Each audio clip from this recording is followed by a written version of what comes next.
தமிழ்நாடு முழுவதும் தான் பெத்த புள்ள மாதிரி அவரை நினைக்கிறாங்க. அவர் என்னதான் விழுத்தணும்னு நினைச்சாலும் ஜெயிப்பார்.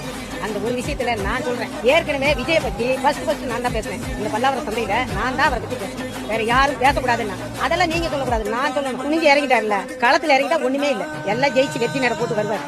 என்ன பாப்பாரு வந்து, நான் சொல்றேன், என்ன வந்து பாப்பா, நான் தான் சொல்றேன், ஒண்ணுமே பண்ண முடியாது. ஆத்துல காலை விட்டாச்சு, அதை அடைஞ்சுதான் தீருவோம். என்ன தண்ணி எவ்வளவு வந்தாலும் அந்த வெள்ளத்தை பாக்குறதுன்னு முடிவு பண்ணிட்டாரு. இனிமே நம்மளே ஜெயிக்கலாம். தமிழ்நாடு முழுவதும் என் புள்ளதான் வருவான். கூட்டி போக மாட்டாரு. ஏன்னா மக்கள் எல்லாமே விஜய் சார் ஒரு பாசமா இருக்காங்க. யாரும் விஜய் சார் மாட்டாரு. அப்படி சேர்ந்தாலும் சொல்லுவாரு.